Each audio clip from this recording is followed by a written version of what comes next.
O que é ser um Messias para eu reconhecer que meu filho é um Messias, para eu reconhecer que eu sou mãe do Messias? Isso é muito complexo, é muito profundo. A gente nunca vai achar que tão perto de nós tem um iluminado. E foi nesse momento de grande dor, na crucificação do Cristo, que Maria reconheceu que o seu filho era o Messias. Isso é muito lindo. Alô, alô, buscadores, vocês estão sintonizados com a Rádio Andrômeda. Eu sou seu radialista Aroni, apostos para darmos continuidade ao nosso estudo. Estamos lendo o livro O Sublime Peregrino, do mestre Ramatiz, psicografado pelo médium Hercílio Mães. Maria e sua missão na Terra. Pergunta: Maria jamais acreditou na missão de seu filho Jesus ou chegou a pressenti-la próximo de sua morte? Ramatiz: graças à sua natureza mediúnica, Maria recebeu inúmeros avisos e advertências do seu guia espiritual, o qual insistia em informá-la da estirpe angélica de seu filho. Mas em face de suas obrigações cotidianas junto à família numerosa, ela esqueceu, pouco a pouco, as mensagens mediúnicas que lhe foram transmitidas nas vésperas de casar e antes de nascer Jesus. Mais tarde, em alguns raros momentos, sentia-se dominada por essa reminiscência, quando uma voz oculta lhe parecia confabular quanto à natureza incomum de seu filho. Quando Jesus deixou a família, decidindo-se pelas suas peregrinações através das estradas da Judéia e de outros lugares próximos, Maria esqueceu os últimos resquícios de lembranças que ainda pudessem avivar-lhe a crença de ele ser um missionário. Após a morte de José, quando Jesus havia completado 23 anos, agravou-se o orçamento do lar e ela viu-se obrigada a mobilizar todos os esforços para superintender os gastos da família. Felizmente, meses depois, soube que Jesus chefiava um grupo de discípulos constituído por pescadores, camponeses, homens do povo e algumas mulheres devotas que o seguiam, incendidas por um entusiasmo religioso contagiante. Maria não se surpreendeu com tais notícias e sentiu-se tranquila por ver seu filho devotado à tarefa pacífica de rabi itinerante e participando da inspiração religiosa do seu povo. Isso ajudaria a suavizar aquela inquietação estranha, o misticismo exagerado e a rebeldia aos costumes e tradições comuns. Jesus sempre foi um rebelde. Maria sentiu-se grata ao Senhor pelo ensejo de seu filho preferir a profissão liberal e religiosa de interpretar entre os seus conterrâneos as regras e o repositório da sabedoria de Moisés. Mas os irmãos de Jesus, afora Eleazar, filho de José e Débora, e mais tarde Tiago, o menor, não lhe apreciaram devidamente a tarefa de rabi das estradas, pois isso não contribuía de modo algum para o orçamento precário da família. Acoimavam-no de chefe de uma corte de malandros e curiosos que sonhavam entusiasticamente com um reino cômodo e próspero, sem ficar devendo obrigações. Matias, Cleofas, conhecido por Simão, Eleazar e Elizabeth já haviam casado e cooperavam na receita financeira e ajudavam Maria, já com 47 anos de idade, mas ainda se mostrando sadia e moça.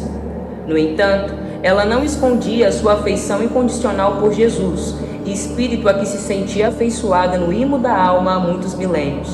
Por isso, o desculpava e o defendia, malgrado as intrigas e a maledicência geradas pelos despeitados a seu respeito. Mas à medida que se aproximava o término da missão de Jesus, embora ela ignorasse isso em vigília, uma estranha melancolia e esquisito sofrimento lhe invadia a alma.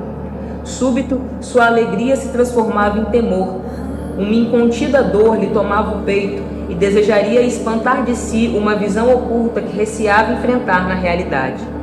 Inconscientemente, Maria se preparava para testemunhar os quadros mais dolorosos de sua vida, que seriam o martírio e a crucificação do seu querido filho, isento de culpa e de maldade.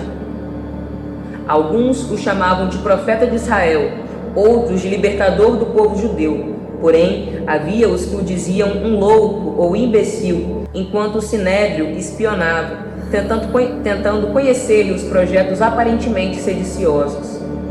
Era, pois, um santo para uns, ou perigo anarquista para outros. Obviamente, não havia razões plausíveis e justificações capazes de convencer Maria quanto à gloriosa missão espiritual de seu extremado filho. Assim como a família do príncipe Shakyamuni jamais previu que o seu descendente seria Buda, o iluminado instrutor moral da Ásia. Enfim, Jesus talvez não passasse de um modesto rabi da Galileia, entusiasmado pela obstinação de salvar os homens e redimir os pecados do mundo, conduzindo-os para um fantasioso reino semelhante à pátria de Israel. No entanto, quando ele, humilde e dócil como um cordeiro, aceitou o seu destino cruento, sem mover os lábios na mais silenciosa queixa, Maria então pôde reconhecer ali, no sacrifício da cruz, o Messias, o Salvador dos homens. Muito massa. É foda, né, mano? Tipo assim, o Messias tinha sido anunciado há muito tempo pelos grandes profetas de Israel, entendeu? Como é que você vai acreditar que você é a mãe do Messias? Não é tão fácil assim, mano. Não é tão de boa assim, entendeu? Porque, pô, o que é ser mãe de um Messias? O que é ser um Messias para eu reconhecer que meu filho é um Messias, para eu reconhecer que eu sou mãe do Messias? Entendeu? Maria não achava que ela era a mãe do Messias, assim como qualquer outra fêmea, entendeu, da época, não acharia que poderia ser escolhida pelo Divino Espírito Santo para ser mãe do Messias. Isso é muito complexo, é muito profundo. A gente nunca vai achar que tão perto de nós tem um iluminado. É muito profundo isso, entendeu? Um iluminado se mostra nas atitudes. E às vezes as atitudes de um iluminado são tão controversas, são tão complexas para o entendimento da massa, que você não consegue compreender que ali, na verdade, tem luz condensada, grande luz condensada. A gente não tem preparo para isso.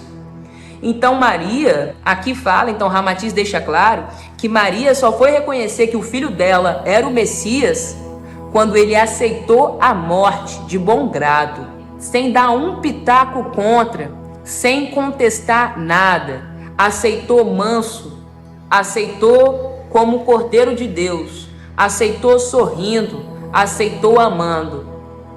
Nesse momento de grande dor, o Messias se mostrou o Messias. E foi nesse momento de grande dor, na crucificação do Cristo, que Maria reconheceu que o seu filho era o Messias. Isso é muito lindo. Só foi no momento último de Jesus que Maria aceitou que o filho dela era o Messias. E isso diz muito sobre a alma de Maria. Não que ela não botou fé na personalidade grande que era o filho dela. Ela botou fé, tanto que ela permitiu que ele crescesse livre, entendeu? Ela permitiu que ele, quando chegasse a hora de sair jovem para peregrinar sozinho por aí, ela permitiu que ele fosse, entendeu? Enquanto os irmãos de Jesus tacavam pau nele, ela o defendia dentro de casa. Ela apoiou o Cristo em todos os momentos da vida dele. Ela foi uma grande mãe, sabe? Uma grande mestra ali naquele momento. Só que é aquilo que a gente acabou de dizer. Você botar a mão no fogo para falar que o seu filho é o Messias é outra coisa. É outro nível. Pô, o meu filho, o salvador de toda a humanidade, isso é outra coisa. Isso é outro nível de consciência, entendeu? E então assim, Maria foi a melhor mãe que ela podia ser para que Jesus se tornasse Jesus, sem reconhecer que ele era o Messias. Ele era apenas o filho dela, o filho amado dela. Ela foi avisada por guias espirituais de que ele tinha uma estirpe espiritual avançada, mas ela mesma, ela não se apegou a isso, e tudo bem. Agora, na hora da crucificação do mestre, ali, a forma que Jesus aceitou ir para a cruz foi tão profunda para ela, tocou tanto o coração dela, a humildade do seu filho, o amor do seu filho, a abnegação, que ali naquele momento ela reconheceu que ele era o Messias. E isso é incrível, isso é lindo. É isso, meus irmãos, vocês estão sintonizados com a Rádio Andrômeda. Eu sou seu radialista Aroni, na Marie Câmbio Desligo.